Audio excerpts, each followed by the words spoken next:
Assalamualaikum warahmatullahi wabarakatuh. Pertama-tama yang terhormat Bapak Sunarto selaku dosen manajemen internasional dan teman-teman mahasiswa Untak Samarinda.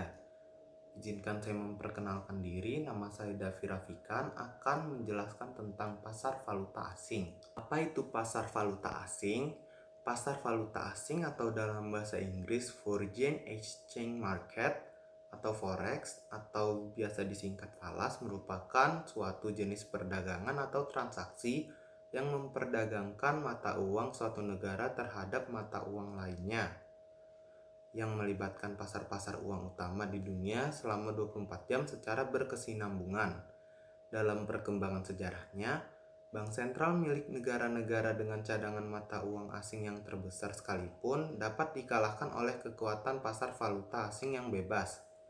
Menurut survei BIS atau Bank International for Settlement atau dalam bahasa Indonesia Bank Sentral Dunia yang dilakukan pada akhir tahun 2004, nilai transaksi pasar valuta asing mencapai lebih dari 1,4 triliun US dollar per harinya.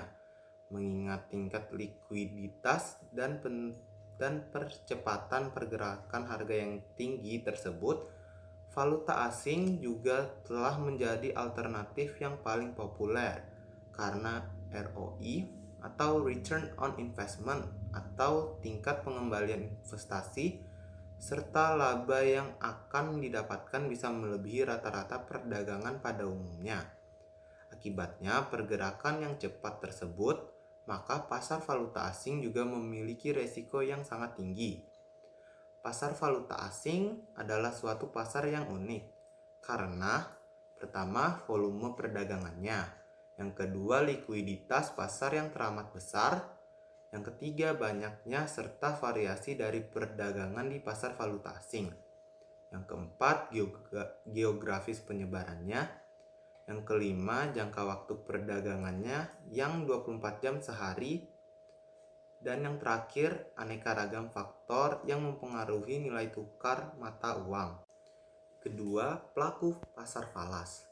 Madura tahun 2000 halaman 648 menjelaskan, para pelaku dari pasar valuta asing adalah market composed primarily of banks, serving firms and consumers who wish to buy or sell various currencies. Definisi tersebut diartikan sebagai pasar yang pelakunya terdiri dari bank-bank, perusahaan-perusahaan, dan masyarakat yang ingin membeli atau menjual mata uang berbagai negara. Kuncoro tahun 1996 halaman 108 sampai 113 menjelaskan, pelaku utama dalam pasar falas amat beragam, tidak hanya dalam skala operasi, namun juga tujuan dan metode memanfaatkan pasar ini. Pelaku ekonomi yang utama dalam pasar falas dapat digolongkan menjadi individu, institusi, perbankan, bank sentral, spekulan, dan arbitraser, dan yang terakhir pialang pasar falas. Fungsi pokok pasar falas. Nopirin tahun 1987 halaman 165 sampai 116 menyebutkan beberapa fungsi pokok pasar valuta asing dalam membantu lalu lintas pembayaran internasional, yaitu yang pertama, mempermudah pertukaran valuta asing serta pemindahan dana dari satu negara ke negara lainnya. Yang kedua, karena sering terdapat transaksi internasional yang tidak perlu segera diselesaikan pembayarannya atau penyerahan barangnya, maka pasar valuta asing memberikan kemudahan untuk dilaksanakannya perjanjian atau kontrak jual beli dengan kredit. Yang terakhir, memungkinkan dilakukannya hedging. Berikutnya, jenis-jenis pasar falas. Pasar falas dibedakan menjadi 4 jenis, yaitu pasar spot atau pasar tunai.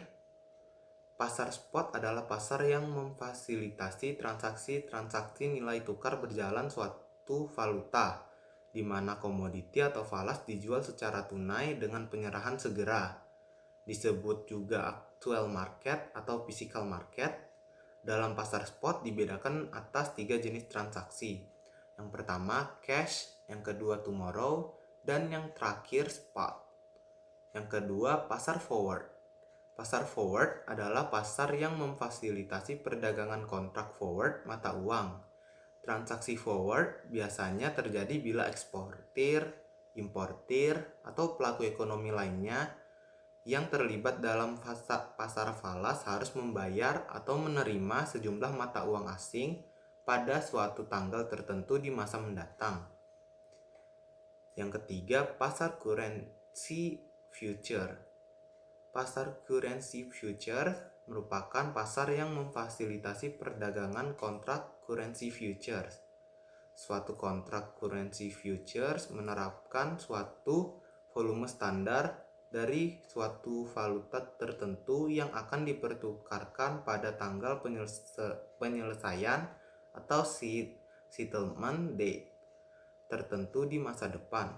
Sebuah MNC atau multinational corporation yang ingin menghedge hutang akan membeli kontrak currency futures untuk mengunci harga suatu valuta di masa depan. Dan yang terakhir, pasar currency option. Pasar currency option merupakan pasar yang memfasilitasi perdagangan kontrak currency option. Kontrak currency option dapat diklasifikasikan sebagai call atau put.